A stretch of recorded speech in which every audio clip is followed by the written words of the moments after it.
Hello YouTube.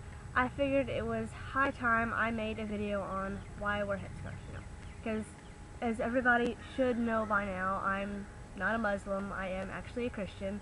I go to the Church of Christ. My church is actually over in that direction. I'm on my town's levee right now, just sitting in the grass. But I keep getting asked, not on YouTube as much. I have had people ask me if I'm Muslim, and I don't take offense to that. I mean, I do wear a headscarf, and it's not like being a Muslim makes me evil or anything. I don't believe those stereotypes. But, I did want to ask, the people that ask me directly why I wear it in a more rude manner are unfortunately the people at my church. Not the adults that are very friendly, but the youth group at my church is actually not very nice about it. They'll never see this video because they don't watch my stuff, but that's okay. I want to clear it up online too. Well, anyway, I didn't really set out a script or anything for this. I'm terrible about that. But I did have, 10 reasons I want to just, start with, and I'll see if I can't keep this all in 10 minutes. Alright, in 1 Corinthians 11:5, which I have right in front of me, right there, with pretty little lines around it. Well, let me read it to you and you'll see. But every woman who prays or prophesies with her head uncovered dishonors her head, so that is one the same as if her head were shaved. But if a woman is not covered, let her also be shorn. But if it is shameful for a woman to be shorn or shaved, let her be covered. That's pretty clear about prayer, which is obvious. I'm not in prayer now, and I'll get to that. But that's my reason number 1. Okay, reason 2. Well, God says pray without ceasing, so that could be another reason why one could wear it online, on webcam, or when they're just at church, anytime. I mean, regardless of what issues people would have with that, Christian people would have, you can't really argue with the fact that, God has said pray without ceasing. I'll have to look up exactly where that verse is. I believe it's somewhere in Ephesians, but pray without ceasing would be cover your head all the time, so there's a reason right there. And I mean, that really is a good reason too that I take my religion seriously, because online, not many people are going to go around shouting, hey, I'm a Christian, or I'm a Muslim, or I'm a Buddhist, or I'm whatever. I mean, some people will do that, but I mean, a lot of times when you're just like say in a chat room or something for a few minutes, I mean, that's not going to be the first thing I'm going to shout. I mean, a lot of times that'll turn people away, and how are you ever going to bring anybody to God if all they're going to do is turn away? Anyway, it says, don't continue with your sinful comments, your sexual comments, your anti-Christian comments, or, for me, your anti-religion comments in general. I don't like people talking bad about other religions, because how can you expect anybody to care about your religion when you don't care about their religion, or you talk bad about it, or anything like that? But it shows that I take my religion seriously, because I have a little cross necklace, but it doesn't show up on a webcam, not like this does, because it's very blurry, it's very hard to see. But I do wear it. I wear it right about there. It's right about there, actually, my little cross. But you can't see it even without this. It's very hard to see. So this shows, I take religion seriously. Now you think Muslim first, maybe you don't, but it shows religious. And that's another thing that I take seriously. I realize, I don't cover my arms. I'll show my feet, and sometimes, my white scarf that I wear sometimes it's very thin. But the point is that it shows that modesty is taken seriously. I mean, just as an experiment, go to Google image and search modesty. I guarantee you on the first page there's going to be pictures of people in a headscarf. I mean, it's just an attempt to cover more. And that's not restricted just to Islam. I mean, don't nuns also cover their head? And most Christian women used to, but that's sadly gone away because of the times. But not for me. Okay, and that's not a religious reason, but it's a huge reason to me, because I'm so sick of some of the things that my youth group says to me at church. It's really just one person, but nobody's ever really doing anything to stop them. Well, except for one younger girl, but unfortunately no one listens to her because she's younger, and this girl is very smart. They keep going, oh, don't get close to her, she's ticking. And this kid, one thing he loves to say is, I can't wear that Arab wrap. And I love how he says that. Actually, I hate it, but it's very funny. He says that, I mean, this is just a sign of the southern United States. People are closed-minded. he goes that he lives to do things like this, but he says that he asks if he could at least pronounce it right. Insult me if you want, but say Arab and not Arab.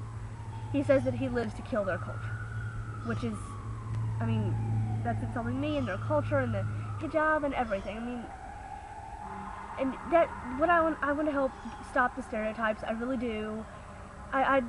When I see what I want really, I want people to see headscarf and think headscarf, modesty, fashion, maybe Middle East, but that's only, you know, because people, you know, Christian, Jewish, Muslim, a lot of them were over there. I don't want them to think bomber, Muslim, terrorist.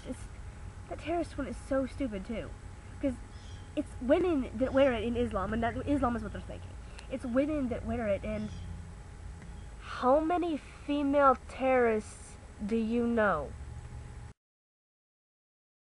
It helps me act better, you know, because I've got people, you know, somebody's going to look at you at some point in church. The kid that looks around, you know, the grandparent that sees, you know, that girl's got something on her head, you know, anything. It makes me act better because I know someone could look at me anytime, and they have to know in that one glance that I am a Christian. I have to sing, I have to pay attention, you know, I have to be interested, I have to care, you know, I have to participate, because they could look at me at any second. Who says they're not going to look at me at the second that I just decide to, or, you know, just start, you know, flipping through the Bible or something? Who says that they're not going to take that second to look at me? I have to pay attention and get involved, which I'm not pretending to pay attention either. I really am, which, you know, that helps me a lot.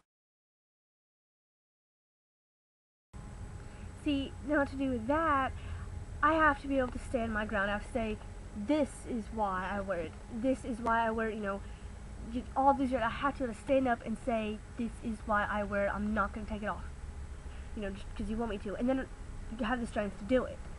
And doing that and doing that and doing that and standing up for myself and my beliefs and all over and over again, that makes me strong.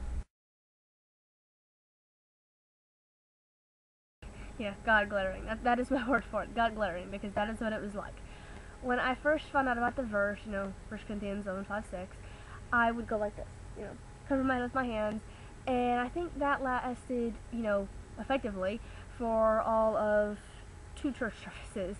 And then I felt like God was, you know, standing right over here, just glaring at me, going, you know what you're supposed to be doing, why aren't you doing it? And it's like, because I'm scared, and, you know, that's not a good enough reason. It's not a good enough reason. So then I pull a coat hood over my head, you know, just a coat hood. But it's like, okay, no. Now, I didn't think that would really last. I still have to do that sometimes, like at school. But I could just feel God was like, no. That's even a gang symbol in some places. No, you do something that is specifically for me, a religious thing. You show that you are religious. You don't be scared. You don't get worried or anything. You do it right. So then I would carry a scarf with me. Wow, you have to laugh at just how determined I am not to listen, which is actually pathetic. But still, I would carry my white scarf with me. I think I've been seeing that in a few videos. I'm pretty sure I have. But my white scarf, I've never actually worn this when out into public before. It's very new. My white scarf, yeah. I would pull it over my head the moment they said bow with me, and the moment they said amen, I'd have my hands away and I'd just pull it right off. And now in school, you know, everybody's going to see anyway, but, you know, on, off as really quick as possible. And it's like, God, it was going, well, you're covering properly, but you're not doing it enough. You're not keeping it on like you should, and really, you're not fretting too much if you skip pulling it on during the prayer. Fix that. So I fixed it. I wear it all during church service, online, whenever I'm praying, in church, at a church, school, anywhere. That's what I fixed. It really does, because, you know, during prayer you got a kid giggling, you got a kid whispering, you got some here and here. That helps so much, and the fact that I can feel it all over, I can feel it, you know, pay attention and listen in prayer anywhere. As I keep on the cross, like I said, I keep it right there, but it really helps to have something like this that is all around that I can feel to help me with distraction. Yes, because, I mean, you can't just say, oh, that was old, I don't have to do that, I don't have to do that, because then, really, where do you draw the line on what you do have to do? I mean, we're not God here, we're not the judges on that. We are supposed to obey, not just go and say, I don't want to do that, so I'm not going to.